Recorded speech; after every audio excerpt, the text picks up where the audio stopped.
जनाब कुछ हमारे पास इंफॉर्मेशन है। वफाकी वजीर अहाद चीमा ने गवर्नर पंजाब बलीगुर रहमान को ख़त लिखा है और उन्होंने कहा है इस ख़त में कि बताना चाहता हूँ कि मैं अपने बच्चों के लिए इस सहूलत से फ़ायदा नहीं उठाना चाहता और आपसे गुजारिश करूँगा कि किसी भी मनफी दबाव के तहत नई पॉलिसी को वापस ना लें। अहाद चीमा साहब का ये कहना है कि जी अब मैं अपने बच्चों के लिए इस पॉलिसी से फ़ायदा नहीं उठाना चाहता। Seems like he has taken a step back. But it is interesting क्योंकि कल शाहजेब खानजादा के शो पे ये कह रहे थे ये पॉलिसी सिर्फ इनके बच्चों के लिए नहीं हुई, ये पॉलिसी वैसी ही हो जानी चाहिए थी तो हो गई है। तो चले आप ना फायदा उठाएं, लेकिन लेट्स सी कि और कौन फायदा उठाता है, क्योंकि अगर तो पॉलिसी बन गई है ये वाली तो then there will be a lot of benefiters you know from it, जो बहुत से लोग बेनिफिट करेंगे इससे। अच्छा, वैसे to be honest I don't understand the policy of not attending the school, keeping a seat reserved and not paying anything at all. देखिए अब या तो फिर ये बात होना, ये कंफ्यूजन जो फैली हुई है, this needs to be clear. या तो ये फिर डिक्लेयर हो कि ये जो पॉलिसी जो भी बनाई गई थी वो लिटरली इनके दो बच्चों के लिए थी, इनके दो बच्चे एंड ऑनवर्ड्स के लिए बनाई जा रही थी। ठीक है, तो अब ये कह रहे हैं, बट अब्दुल्ला ये स्पीयर है तो इन्होंने ही किया ना, सर्टेनली किया। अगर इनके बच्चों का मामला आता तो कभी ये पॉलिसी ना बनती। 100% ये बात तो तय है, चाहे ये कान को इस तरफ से पकड़ लें या दूसरी तरफ से घुमा के मोड़ लें। चेंज करना पड़ी या फिर उन्होंने डिसाइड किया जी ठीक है हम पॉलिसी चेंज कर देंगे। और कहा ये गया, ऑल्दो कंफ्यूजन ये थी कि क्या इनके बच्चों के लिए थी या वैसे भी होगी, चले मान लिया कि वैसे भी होगी सारों के लिए, लेकिन ये तो पुल आउट कर गए ना। अब ये कह रहे हैं कि हम फायदा नहीं उठाएंगे इस पॉलिसी से, बाकियों के लिए रहने दें।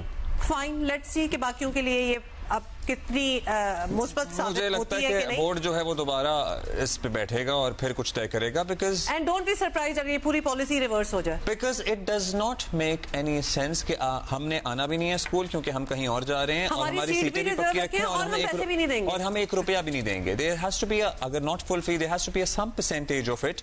या फिर एक ऑल्टरनेटिव व्यू ये भी हो सकता है कि भाई आप एचओसोनियन है, आपने दोबारा जिंदगी में जिस भी क्लास में दोबारा ज्वाइन करना है आप दोबारा एडमिशन टेस्ट दें और हो जाए, अगर आप उस पे क्वालिटी पे पूरा उतरते हैं तो आप दोबारा वापस एडमिशन ले लें। स्टूडेंट ऑफ द इंस्टीट्यूशन पहले से और कुछ साल बाद आप दोबारा आते हैं तो फिर आप जी 5th क्लास में चले गए, आप ओ लेवल्स में दोबारा ज्वाइन करना चाहते हैं, आप एडमिशन टेस्ट दें सिर्फ एचओसोनियंस को। अगर नहीं होते हर क्लास में एडमिशंस तो एचओसोनियंस को ये सहूलत दे दें भाई, ये एक पॉलिसी हो सकती है। तो लिहाजा कल जब ये बात कर रहे थे शाहजेब के शो पे तो some things actually could make sense कि चूंकि एचएसएन ऐसा स्कूल ऐसा कॉलेज है कि वो 2nd ग्रेड या 1st ग्रेड से ही एडमिशन देता है, बीच में नहीं देता किसी को।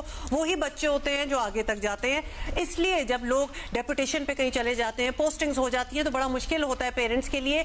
तब तक हमें बात ये समझ आ रही थी, लेकिन then if you want to reserve the seat of your child then you have to pay the fees also. मतलब ऐसे मुफ्त में तो रिजर्व नहीं कर सकते। There are so many other candidates eligible बच्चे जो कि ज्वाइन कर सकते हैं, लेकिन अगर आप अपनी सीट रखवाना चाहते हैं तो आप उसकी फीस दें ना। कुछ ऐसे और भी इंस्टीट्यूशंस हैं दुनिया में जो ये करते हैं, ये सहूलत फराम करते हैं कि आप अपनी रिजर्व करा लें और अगले साल या उसके अगले साल आ जाना, लेकिन फीस आपको देनी पड़ेगी उस रिजर्वेशन की। वही कल भी हमने कहा था, you can not have your cake and eat it too. हर चीज तो अपने हिसाब से नहीं हो सकती। वैसे ये सारी बड़ी खूबसूरत आपने प्रोवर्ब इस्तेमाल किया, you can not have your cake and eat it too. So इससे सारी बात का अहाता हो जाता है।